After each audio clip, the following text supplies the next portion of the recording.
start. Ongoing through the entire materials, including the oral and documentary evidence led in by both the parties and the judgment and decree of the trial judge, we are unable to accept the only reasoning of the High Court in non suiting the plaintiff. Para.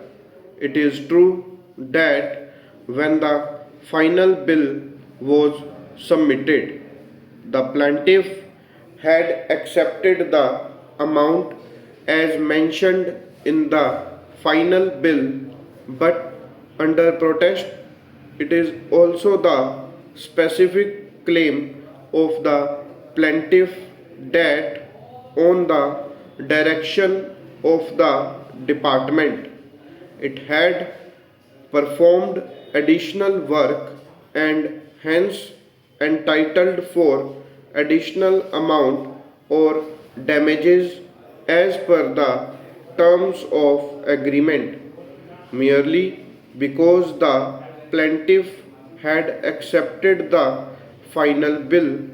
It cannot be deprived of its right to claim damages if it had incurred additional amount and able to prove the same by acceptable materials. Para. Before going into the factual metrics on this aspect, it is useful to refer the decisions of this court relied on by Mr. Altaf Ahmad in the case of Chairman and MD NTPC Limited versus Reshmi Constructions Builders and Contractors 2004 to SSC 663, which relates to termination of a contract. One of the questions that arose for consideration was whether after the contract comes to an end by completion of the contract work and acceptance of the final bill in full and final satisfaction and after issuance a no due certificate by the contractor, can any party to the contract raise any dispute for reference to arbitration? While answering the said issue, this court held even when rights and obligations of the parties are worked out, the contract does not come to an end inter alia for the purpose of determination of the disputes arising thereunder, and thus the arbitration agreement can be invoked.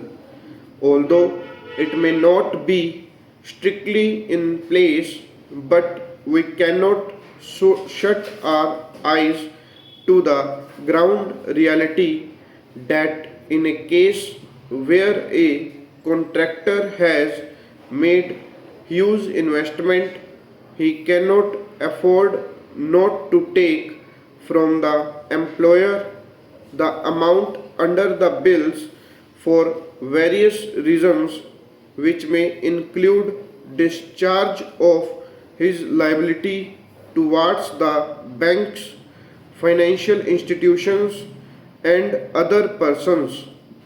In such a situation, the public sector undertakings would have an upper hand.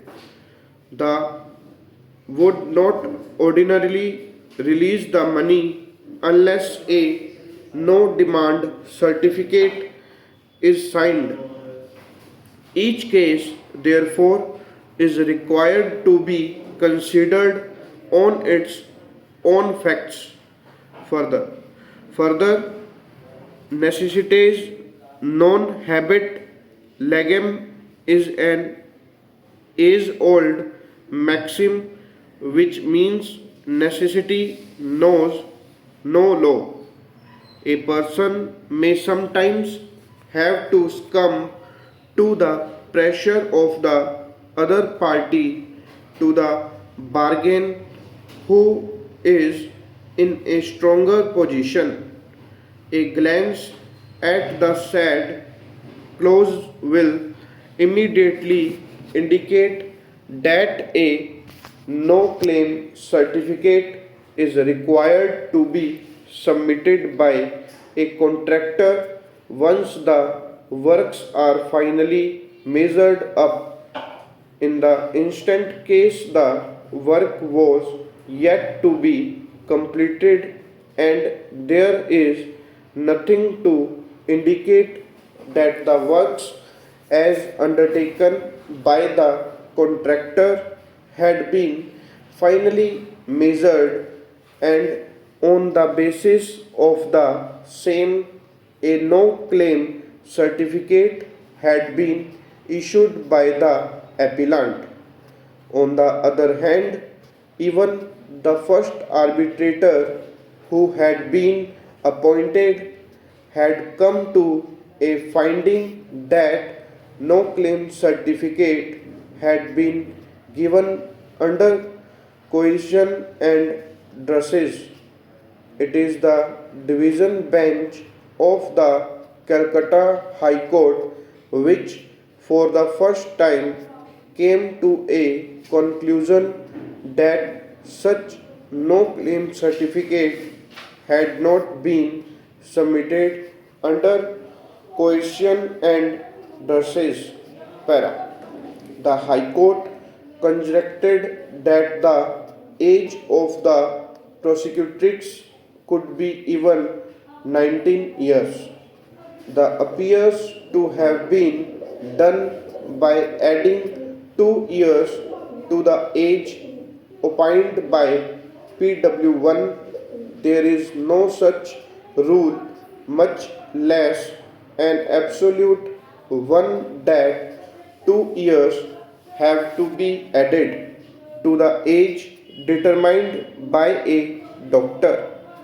In the instant case, the brother of the prosecutrix has been examined as PW1 and therefore it cannot be said that best evidence has been withheld. The High Court fell in grave error in observing that the prosecutrix could be even 19 years of age at the time of alleged occurrence. As regards clauses firstly or clause secondly of section 375 IPC, the expressions against her will and without her consent may overlap sometimes, but surely the two expressions in clause firstly and clause secondly have different connotation and dimension. Para. The expression against her will would ordinarily mean that the intercourse was done by a man with a woman despite her resistance and opposition. On the other hand, the expression without her consent would comprehend an act of reason accompanied by deliberation.